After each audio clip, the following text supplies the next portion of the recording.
Bismillahirrahmanirrahim. Assalamualaikum warahmatullahi wabarakatuh. Alhamdulillahi rabbil alamin. Wassalatu wassalamu ala sayyidil mursalin wa ala alihi wa ashabihi wa man tabi'ahum bi ihsanin ila yaumiddin, amma ba'd. Qala Allah ta'ala fi kitabihil karim, a'udzu billahi minasy syaithanir rajim. Bismillahirrahmanirrahim. Ya ayyuhalladzina amanu taqullaha haqqa tuqatih ولا تموتن إلا وأنتم مسلمون.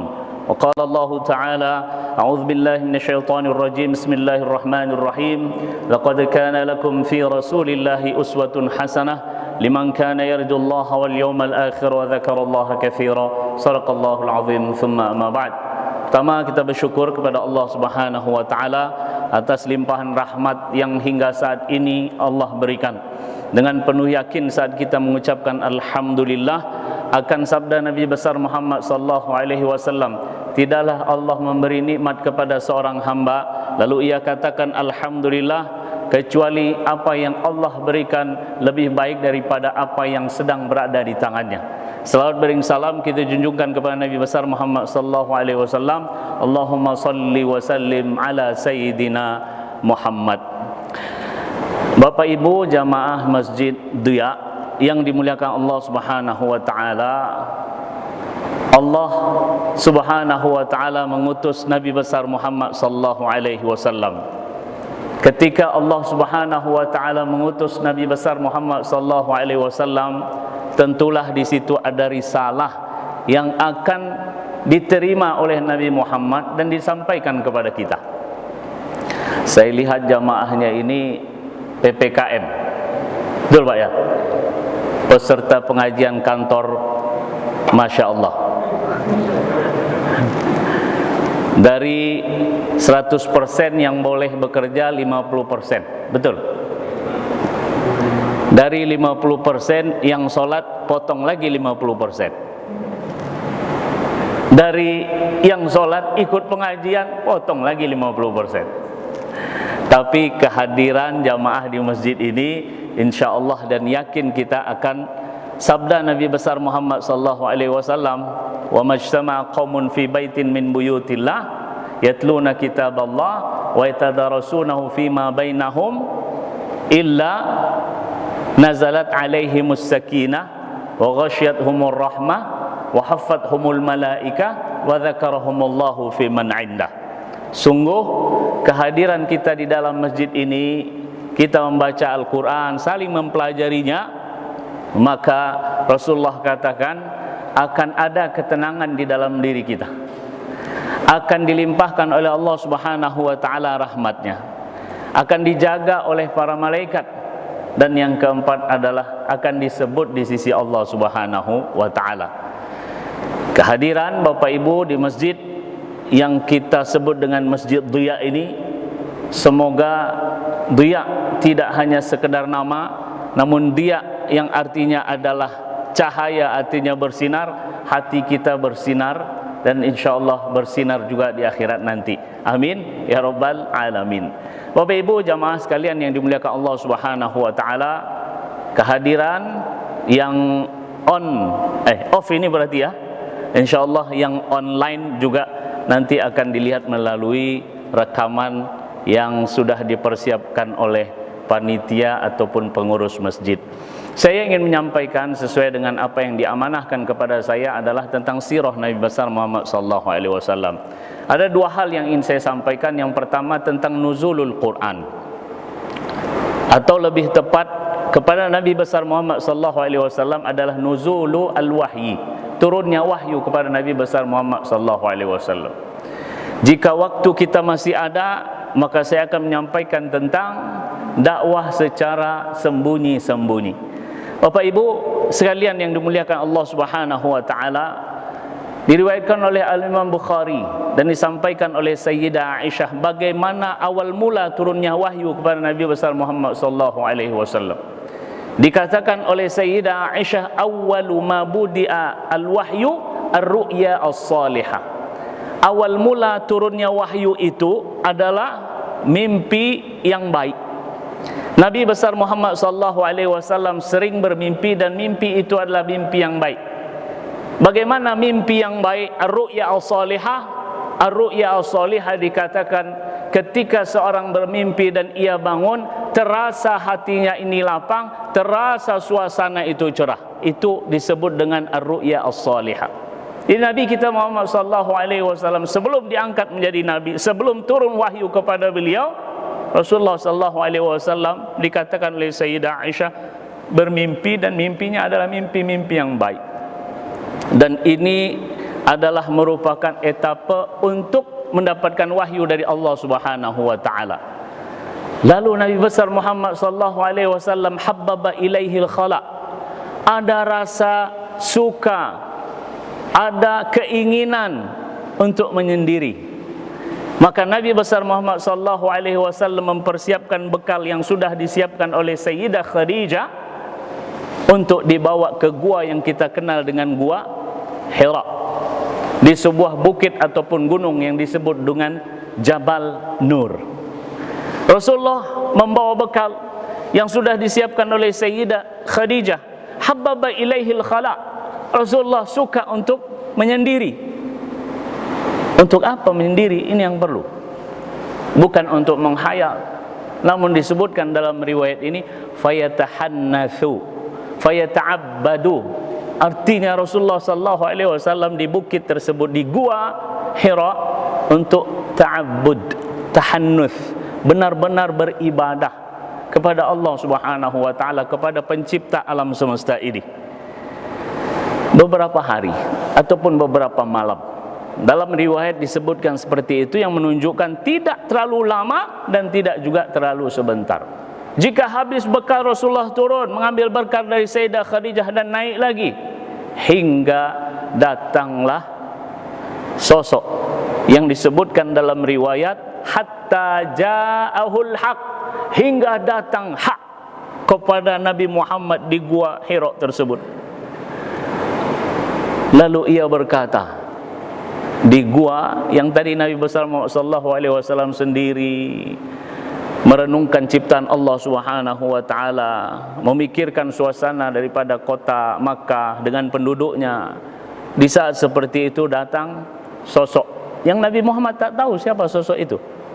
Kita tahu, iya, karena kita sudah mengetahuinya. Namun saat itu Nabi Muhammad enggak tahu siapa. Sayyidah Aisyah mengatakan hatta ja'ahul haq, hingga datang al-haq, dan mengatakan kepada Nabi Muhammad, Iqra, bacalah. Rasulullah jawab, ma ana biqari, saya enggak bisa baca. Faghattani. Lalu yang datang tadi mendekap Nabi besar Muhammad sallallahu alaihi wasallam. Fa akhadhani faghattani. Sosok tadi mengambil, menarik saya dan mendekap saya, lalu melepaskan saya dan berkata, Iqra, bacalah. Nabi Muhammad katakan, ma ana biqari, saya enggak baca, enggak bisa baca. Fa akhadhani faghattani, lalu saya ditarik dan kemudian didekap lagi, lalu dilepaskan dan dikatakan kepada saya, Iqra. Rasulullah sallallahu alaihi wasallam jawab yang ketiga kali, ma ana biqari, fa akhadhani faghattani. Lalu sosok tadi mengambil, menarik Nabi besar Muhammad sallallahu alaihi wasallam dan mendekapnya dengan kuat, lalu kemudian dilepas dan kemudian dikatakan, Iqra bismi rabbikal ladzi khalaq, khalaqal insana min 'alaq. Setelah itu, Bapak Ibu sekalian yang dimuliakan Allah Subhanahu wa taala, Rasulullah turun menjumpai Sayyidah Khadijah. Ketika berjumpa dengan Sayyidah Khadijah, Rasulullah katakan, zammiluni, zammiluni, selimuti saya, selimuti saya. Sayyidah Khadijah tak banyak tanya, kenapa saya selimuti kamu? Ada apa? Apa yang terjadi? Enggak banyak tanya, Pak. Karena kondisi yang dilihat, Rasulullah sallallahu alaihi wasallam diriwayatkan berkeringat. Nampak kekhawatiran pada wajah Rasulullah sallallahu alaihi wasallam. Jangan banyak tanya lagi. Kan begitu. Itu pelajaran. Sosok wanita yang salehah, Sayyidah Khadijah, enggak banyak tanya. Rasulullah sallallahu alaihi wasallam diselimuti hingga tenang. Nah, gitu dulu. Jadi sedang dalam keadaan khawatir, jangan banyak pertanyaan. Sudah saya bilang Bapak jangan keluar juga. Banyak sekali. Itu bukan masuk ke rumah, jadi bisa jadi keluar lagi nggak jadi masuk. Itu pelajaran yang luar biasa dari Sayyidah Khadijah. Diselimutilah Rasulullah sallallahu alaihi wasallam. Setelah tenang Rasulullah sallallahu alaihi wasallam, akhirnya Rasulullah menyampaikan apa yang terjadi di gua Hira. Sampai saat itu Nabi Muhammad tak tahu itu malaikat Jibril, nggak tahu. Hanya sosok yang datang saja dan minta kepada Rasulullah untuk Iqra. Rasulullah tak tahu. Ceritakan itu kepada Khadijah. Lalu Khadijah berkata setelah Rasulullah menyampaikan, akhsha ala nafsi, saya khawatir atas diri saya ini. Siti Khadijah mengatakan, wallahi ma yukhzika Allahu abadan, demi Allah, Allah tidak akan membuat engkau rendah selamanya. Innaka latasilur rahim, wahai Muhammad, engkau adalah sosok yang benar-benar menyambung tali silaturahim. Wa tahmilu al-kal, jika ada orang yang lemah, engkau bantu dia.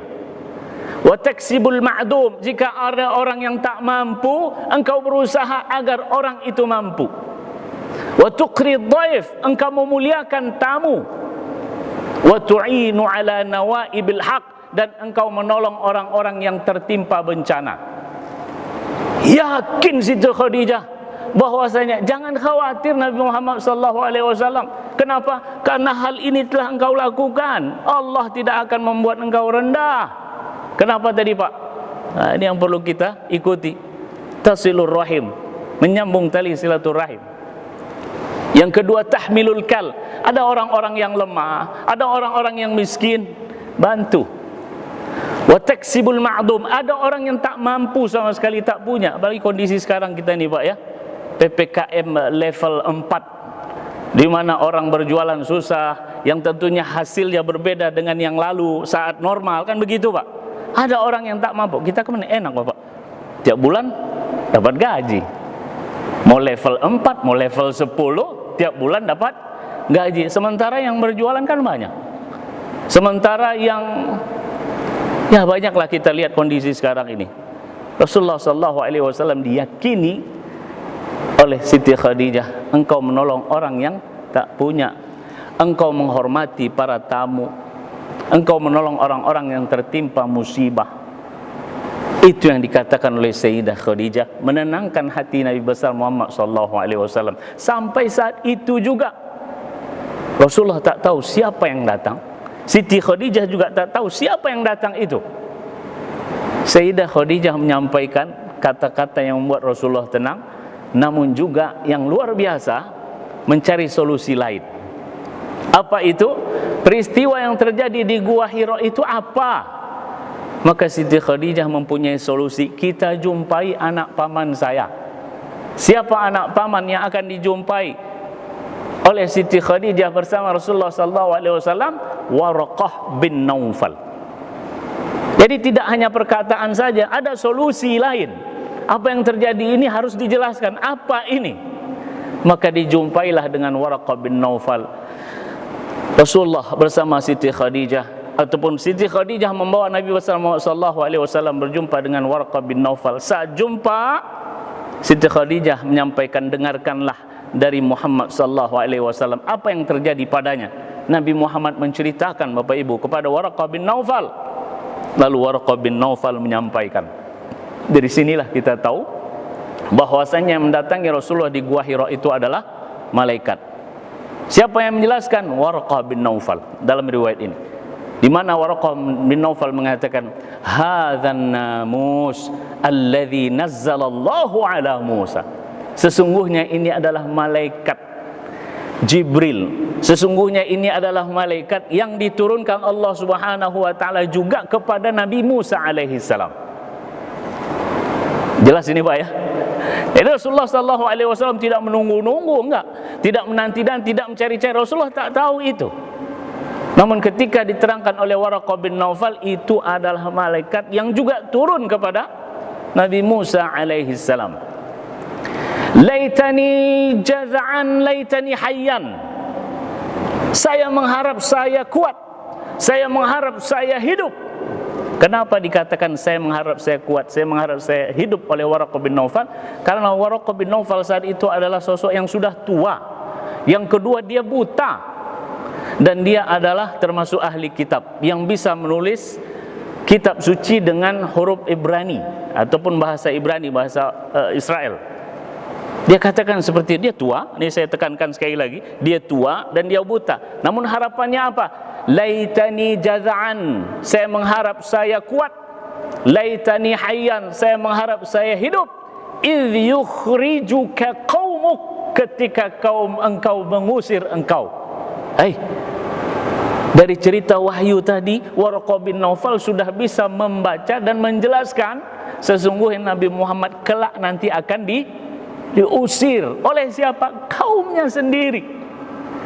Namun harapan dari sosok yang tua dan buta tadi kan luar biasa. Nabi Muhammad nanti akan diusir, namun dia berharap dia kuat dan dia hidup. Bukan yang diharapkannya ketika Nabi Muhammad menang di kota Mekah, saya masih hidup saat itu. Bukan itu yang diharapkannya. Tapi harapannya kan sangat luar biasa. Harapannya saat Nabi Muhammad SAW mendapat cobaan, saya mengharap saya kuat, saya mengharap saya hidup di saat itu. Bukan saat menang saja, Pak. Makanya saya tekankan tadi, dia tua, dia buta, namun harapannya luar biasa. Saat susah diharapkan dia bisa membantu, bukan saat senang saja. Kalau saat senang kan memang banyak, Pak, ya. Makanya ada ungkapan kami di Gontor dulu, sadiquka man abkaka la man adhakaka.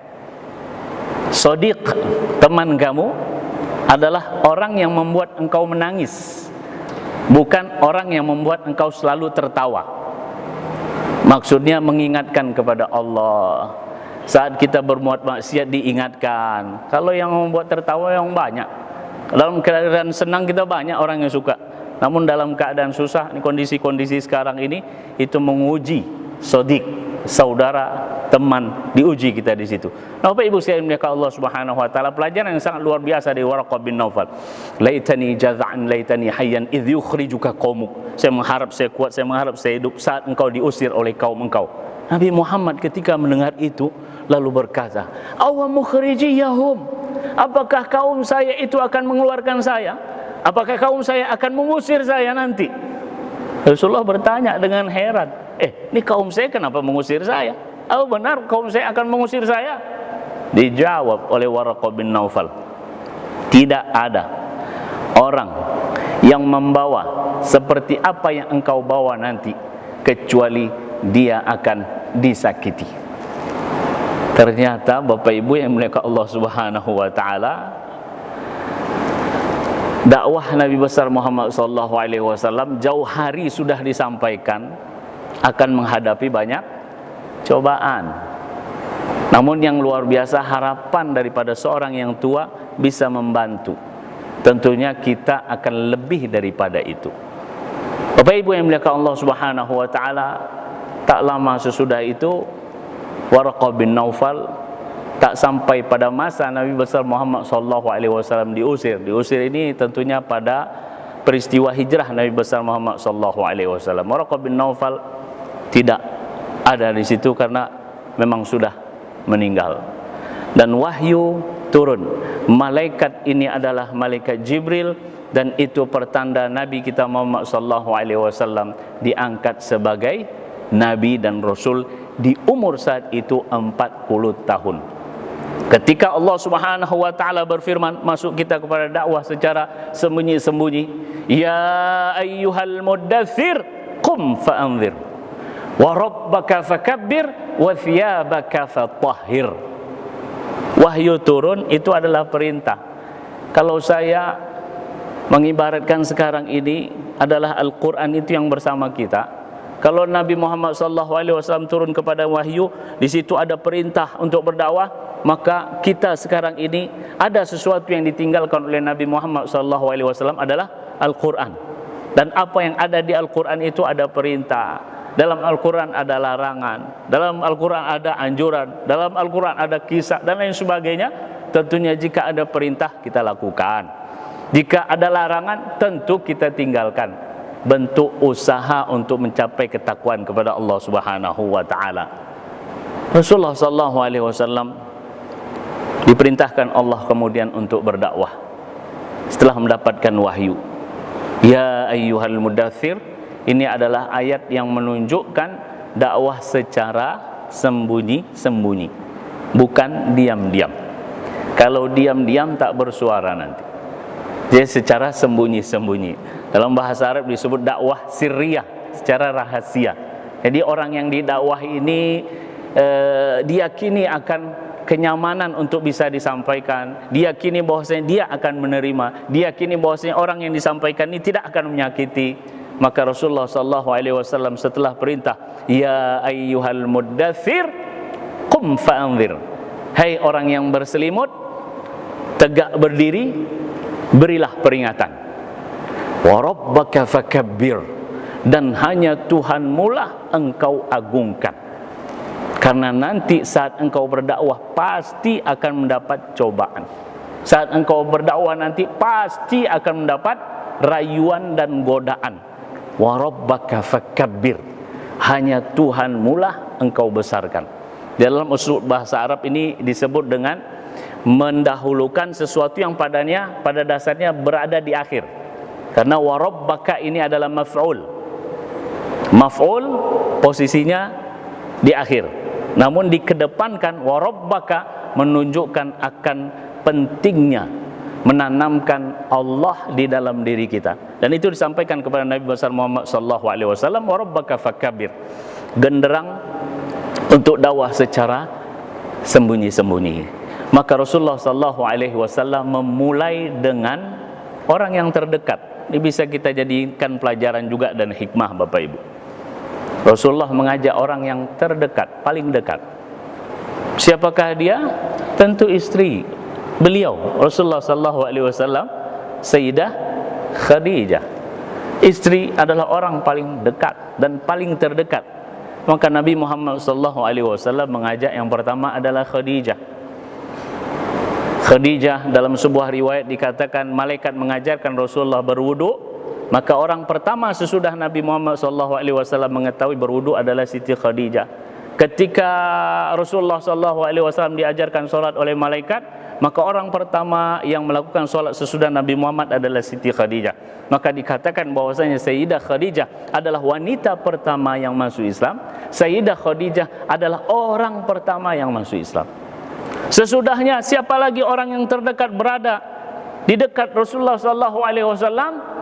Ali bin Abi Thalib.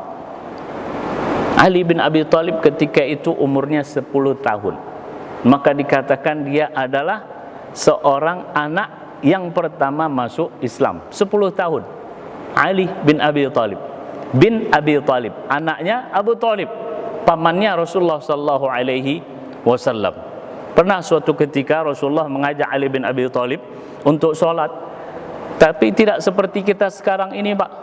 Solat subuh senang kita ke masjid, tak ada masalah. Solat zuhur tak ada masalah. Asar, maghrib, isya kumandang azan bergema. Dulu Rasulullah saat ingin solat bersama Ali bin Abi Thalib mencari celah-celah bukit itu. Tak nampak orang baru solat. Kita sekarang alhamdulillah tak perlu seperti itu. Namun sepertinya banyak yang takut juga solat, Pak. Karena saking takutnya tak solat dia. Nah, ini wal'iyadzubillah. Rasulullah mengajak Sayyidina Ali untuk salat, tapi mencari celah-celah seperti itu. Yang kedua, orang terdekat adalah Ali bin Abi Thalib. Siapa lagi orang yang terdekat?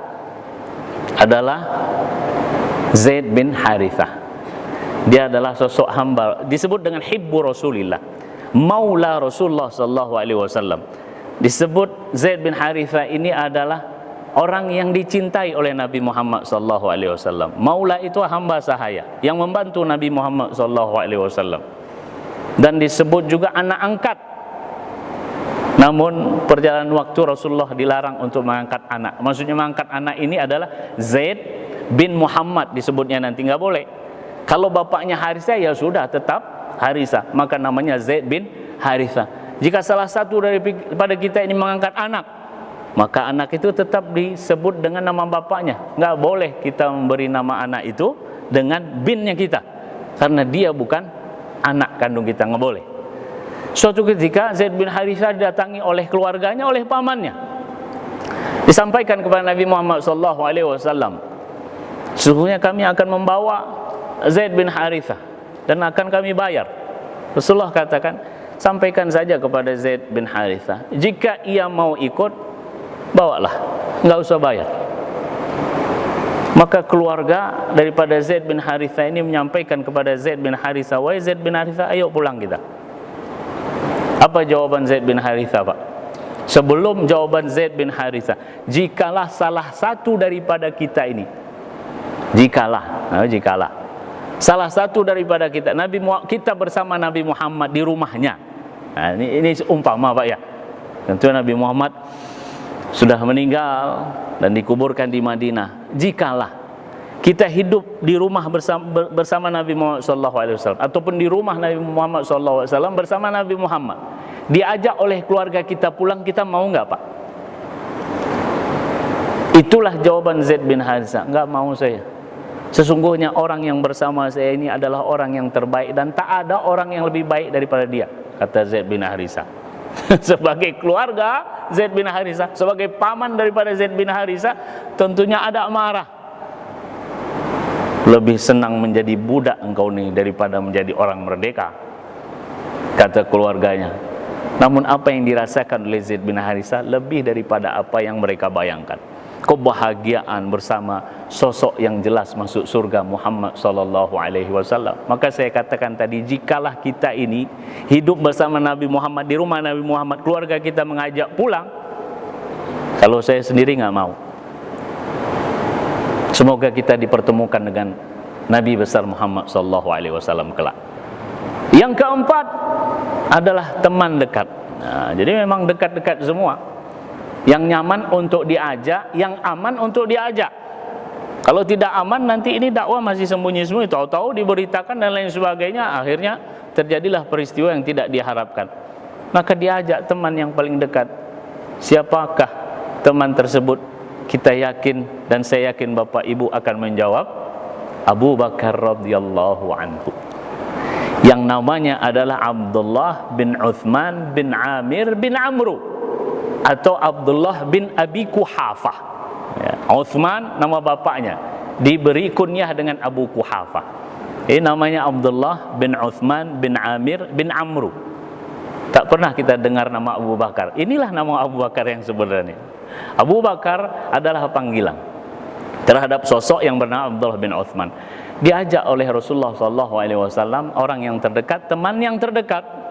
Siapakah Abu Bakar radhiyallahu anhu? Abu Bakar adalah sosok terhormat dari kalangan Bani Tayyib. Kalau disebut Bani Tayyib, ini kalangan kabilah terhormat. Abu Bakar adalah tajir, pedagang.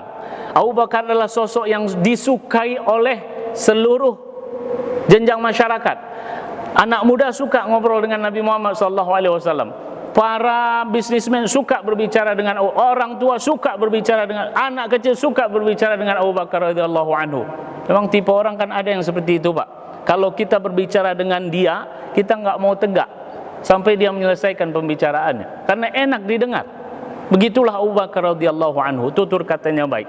Dan Abu Bakar radhiyallahu anhu mempunyai karakter yang baik memang. Saat zaman jahiliyah, karena orang-orang itu menyembah Allah wal Uzza, menyembah berhala-berhala, kan begitu. Abu Bakar pernah diajak oleh bapaknya Uthman, Abu Quhafah, ayo kita pergi kemana Pak, ikut aja lah. Diajak ke tempat, di situ ada patung untuk disembah. Sampai di tempat tersebut, Abu Bakar ditinggalkan oleh bapaknya Abu Quhafah.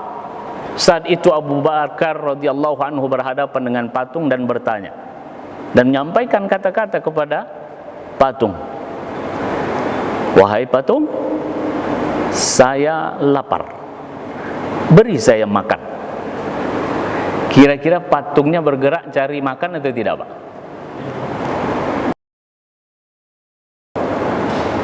Abu Bakar mengatakan, saya lapar nih, kasih saya makan. Tak bergerak, tak dikasih makan.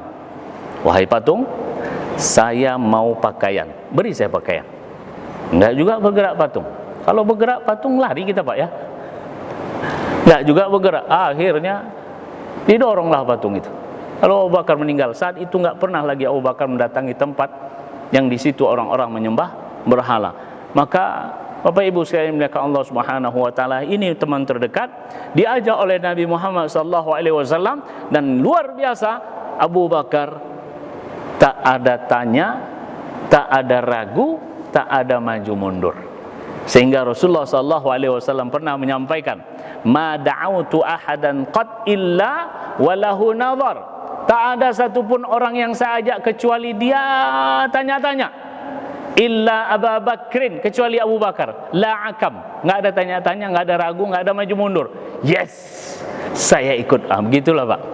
Ibarat kalau kita mengajak orang yang tidak pernah ke masjid, lalu kita ajak ke masjid, siap. Tapi kan banyak juga orang yang mengatakan, untuk apa saya ke masjid, di rumah aja lah. Apalagi kondisi sekarang ini, di rumah kan lebih baik. Padahal tak pernah ke masjid juga, itu hari-hari normalnya. Namun tipe orang ada seperti itu, ya oke. Sesungguhnya apa yang kau lakukan ini tidak baik, janganlah engkau lakukan. Oh iyalah, terima kasih. Sesungguhnya apa yang kau lakukan ini adalah tidak baik. Apa urusan kamu dengan perbuatan saya? Itu tipe-tipe orang. Abu Bakar radhiyallahu anhu dipuji oleh Rasulullah sallallahu alaihi wasallam. Tak ada tanya, tak ada ragu, langsung mengijabah, menjawab dan memenuhi ajakan Nabi besar Muhammad sallallahu alaihi wasallam. Ada yang luar biasa Bapak Ibu, yang dimuliakan oleh Allah Subhanahu wa taala. Ketika Rasulullah sallallahu alaihi wasallam dalam dakwah secara sembunyi-sembunyi ini mengajak Abu Bakar radhiyallahu anhu, yang luar biasa adalah Abu Bakar tidak diam diri menikmati keimanan yang ia rasakan begitu manis. Namun Abu Bakar radhiyallahu anhu dengan manisnya keimanan ini, dia ingin juga mengajak orang-orang lain untuk merasakan manisnya keimanan. Makanya Abu Bakar radhiyallahu anhu juga membantu Rasulullah dalam berdakwah. Masuk Islamlah sahabat-sahabat kaliber. Di antaranya adalah Utsman bin Affan. Jadi Utsman bin Affan didatangi oleh Abu Bakar, didakwahi oleh Abu Bakar, hingga akhirnya Utsman bin Affan mengucapkan syahadah di hadapan Rasulullah sallallahu alaihi wasallam. Yang perlu seperti itu ya Pak ya. Abdurrahman bin Auf, siapa yang tak kenal dengan Abdurrahman bin Auf, seorang tajir, pedagang kaya di Mekah. Saat hijrah semua hartanya ditinggalkan di Madinah, ditawarkan oleh salah seorang sahabat daripada Al-Ansar, Sa'id bin Rabi'. Wahai Abdurrahman bin Auf, saya punya, ya tahulah kamu Abdurrahman bin Auf, dan kalangan Ansar tahu saya ini dari segi harta mereka tahu. Maka saya tawarkan kepada engkau 50% daripada harta saya untuk engkau, dan setengahnya untuk saya. Saya ada 2 istri ini, kata Sa'id bin Rabi' kepada Abdurrahman bin Auf. Pilihlah salah satu dari 2 tersebut. Disuruh pilih Pak, bukan dipilihkan. Kalau dipilihkan tentunya berbeda, kan begitu Pak ya. Tapi pilihlah daripada yang 2 ini. Apa jawaban Abdurrahman bin Auf? Kalaulah kita yang ditawarkan seperti itu, Ustaz Trisno, saya punya harta banyak ini, 2 triliun, setengahnya untuk Ustaz Trisno. Kira-kira saya tolak nggak Pak? Enggak, saya tolak. Ngapain saya tolak? Dikasih. Makanya dikatakan Abdurrahman menjawab saat itu, barakallahu fi amwalik. Allah memberkahi harta engkau, Allah memberkahi keluarga engkau. Dullani ala suq, tunjukkan saya di mana pasar itu aja. Maka ketika saya pernah ikut kajian di Madinah, di salah satu tiang di kota Madinah, di Masjid Nabawi itu, ada seorang syekh yang menyampaikan, Abdurrahman bin Auf hanya ada saat itu, dan Sa'id bin Rabi' hanya ada saat itu. Abdurrahman tak ada sekarang, dan Sa'id bin Rabi' juga tidak ada sekarang. Dan itu adalah sahabat Rasulullah sallallahu alaihi wasallam. Abdurrahman bin Auf adalah sosok yang didakwahi oleh Abu Bakar dan mengucapkan syahadah di hadapan Rasulullah sallallahu alaihi wasallam.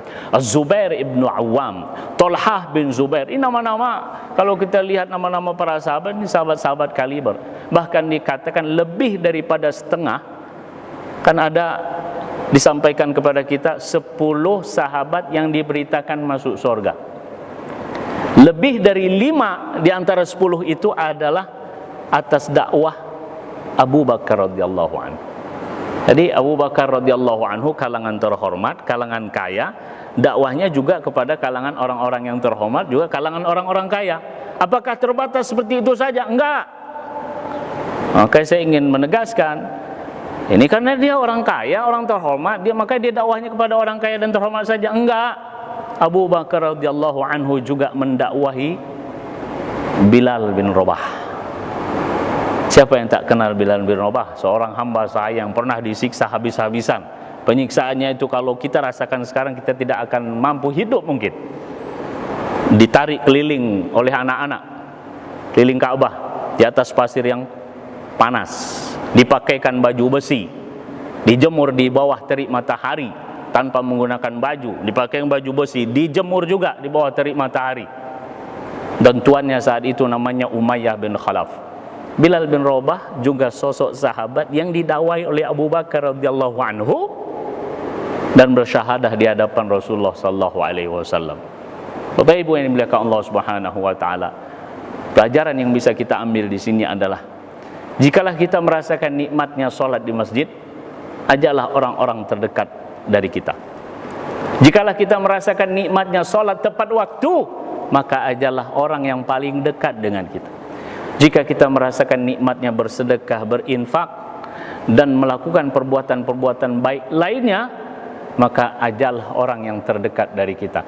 Dan itu akan menjadi pahala yang terus mengalir buat kita, yang disebut dengan, saya menyebutnya dengan MLP, multi level pahala.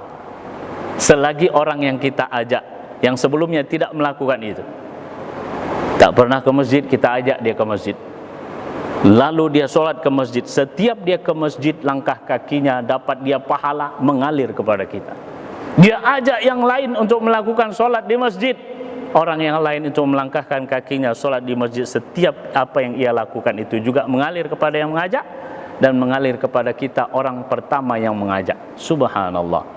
Itulah yang dilakukan oleh Rasulullah SAW, yang pahalanya terus mengalir kepada Nabi Muhammad. Setiap orang yang bersyahadah, setiap orang yang sholat, setiap orang yang melakukan kebaikan, semua pahala itu akan kembali kepada Nabi besar Muhammad SAW. Karena sumber kebaikan itu ada pada Nabi Muhammad SAW atas izin Allah Subhanahu wa ta'ala. Demikian yang bisa saya sampaikan. Mohon maaf jika ada kekurangan dan kesalahan.